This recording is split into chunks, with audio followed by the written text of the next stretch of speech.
All right, let's talk about how you're going to get traffic to your posts at the awareness and engagement stage. And so if you're asking the question, how do I go about getting traffic? That's another really great question. And, if we look here at the front end of the customer journey where we're at the aware and engage stages, you can see that you really have three choices. You've got search engine optimization or SEO, you've got social media channels, and you've got digital advertising. There's really your three different choices in terms of traffic sources for the aware and engage stage. The first two, SEO and social media updates, are what we call organic traffic strategies. In other words, the traffic is quote unquote free or not paid. Whereas your third choice, digital advertising, is of course a paid traffic channel. Now, the thing is, here's the difference between these two and a good analogy to think about.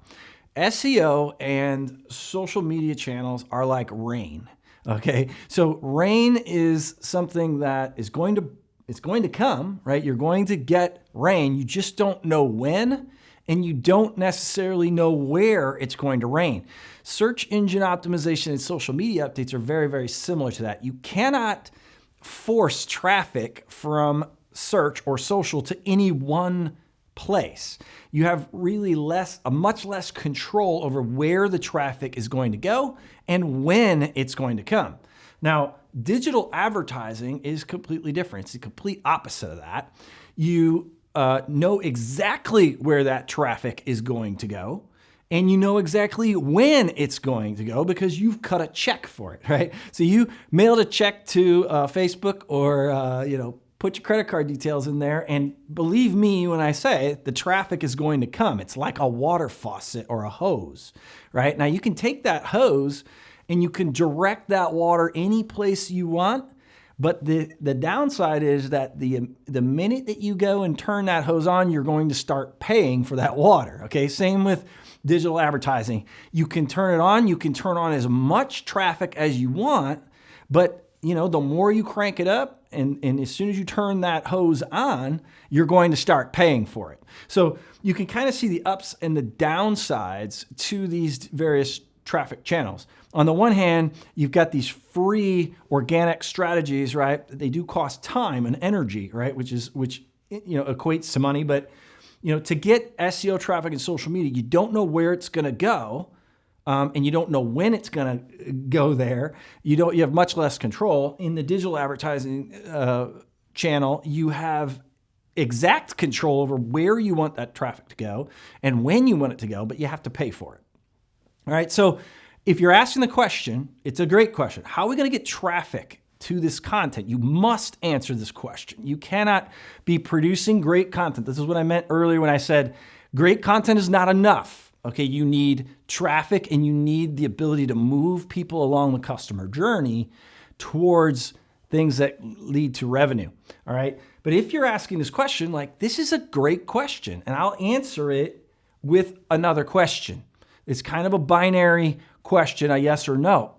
It's the same question as I asked when you asked about posting, how often you should post. Are you a publisher? Okay, now remember, publishers monetize this first three stages of the customer journey, the aware, engage, and subscribe stages. And here's this important thing. These publishers are going to publish, sometimes dozens of pieces per day, right? So this is gizmodo.com. And, gizmodo.com, you can see right here on the screen that just in this little section right here on their page that they have posted 3 times in the last 2 hours. Okay, when I took the screenshot.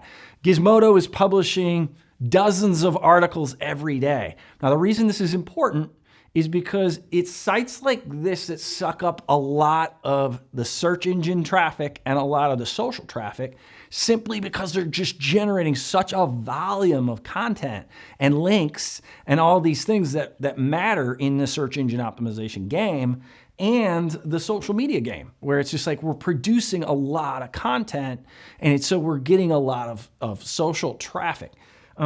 If you are a publisher, and you're going to need to be, going back to how often should I publish? You're going to need to be publishing as much as your competitors are, likely, and you're going to be relying a lot on search and social. If you're not a publisher, right, if this isn't your model where you're going to publish high frequency and sell advertising and subscriptions to the content, then you want to, if you're not planning on posting with a high frequency, you want to have paid traffic as part of your traffic mix. Okay, you're gonna want to at least some of the traffic, right? You should be paying attention to search engine optimization and social, but be willing to put money down and make sure that you are able to buy traffic and point that traffic directly at your content if you're going to spend the time producing truly valuable content. It's worth it to go ahead and buy the traffic.